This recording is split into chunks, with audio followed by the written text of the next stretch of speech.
Hey everyone, this is Pete with Looking Diecast, and this is shaping up to be a Fast and Furious week here on the show. I've picked up quite a few Fast and Furious sets over the last few weeks, and I can't wait to get into them. We're going to start with a little bit of an unusual set. This is a set from 2018, the Fast and Furious Camo set. Let's start this up.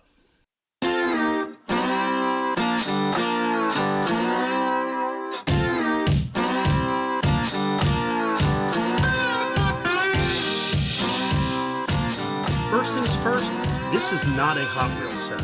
These cars are produced by Mattel, and they are die-cast metal cars, but the big difference is that these cars are 1 in 55, so they're much bigger than their Hot Wheels counterparts. They seem to be comparable in quality, and these are made in China instead of Malaysia. There are no Japanese imports in this 6-car set, which is a little disappointing. The Japanese tuners are a huge part of the Fast and Furious franchise, but there are still quite a few cool pieces in here, and they bring back some of the film's most epic moments. First up is the Local Motors Rally Fighter. We saw this vehicle driven by Letty Ortiz in the ice lake scene in Fate of the Furious. This is a really interesting vehicle. Its real-life counterpart is an off-road automobile that was designed through crowdsourcing. In other words, it was an open-source project that an online community designed, and then it was actually built.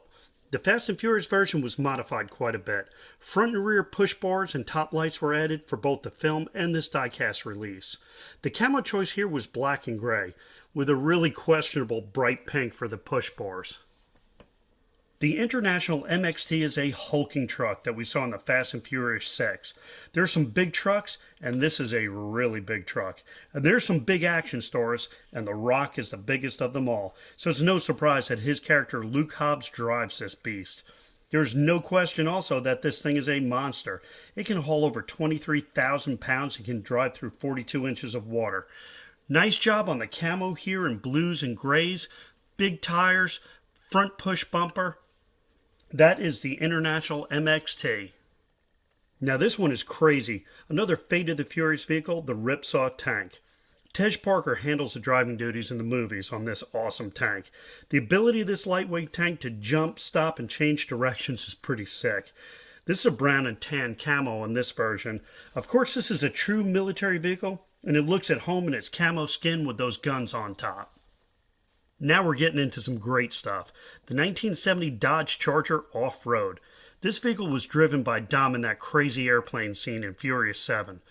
This is really nicely done with spare tires in the back and the reinforcing visible around the windows. I like the push bars that were added in the front and rear. Black and gray camo and the orange stripe around the rear add great detail. It even says Hemi on that rear quarter panel. If I could only pick up 1 or 2 cars out of this set, this would definitely be high on my list. This next vehicle is listed as the Custom Downhill Buggy, and it's the 5th car in this set. I've also heard this one called the Fast Attack vehicle. It was driven by Deckard Shaw in the mountain chase scene in Furious 7. This one has olive drab camo. Looks pretty much like a military vehicle, so that camo looks pretty sweet on it. This one may be the weakest entry in this set, but it's still a pretty tough looking off-road vehicle. Last but definitely not least is the 2011 Dodge Challenger SRT8. This is totally an iconic vehicle from the Furious 7. This was the one driven by Letty, and it was used along with that off-road Charger to rip the back off the bus on the mountain chase scene. Unfortunately, there are no harpoon guns on this camo car. The two-tone paint and camo pattern in this one is black and a really bright green. It looks super tough with the push bars and big wheels. For sure, this is my favorite of this little set. All in all, this is a nice little set of cars. I can't remember if I picked these up online or at a flea market, and I don't really collect these size cars, but I thought these would be awesome to make a video of. They're available now on eBay and Amazon, but the prices I'm seeing are a little crazy. I think I paid $15 for this set, and I'm seeing prices of around $25. So if you're patient, you may be able to get a decent deal on these. Hope you enjoyed checking these out. Definitely a different and fun set. Thanks for stopping in, and until next time, enjoy the ride.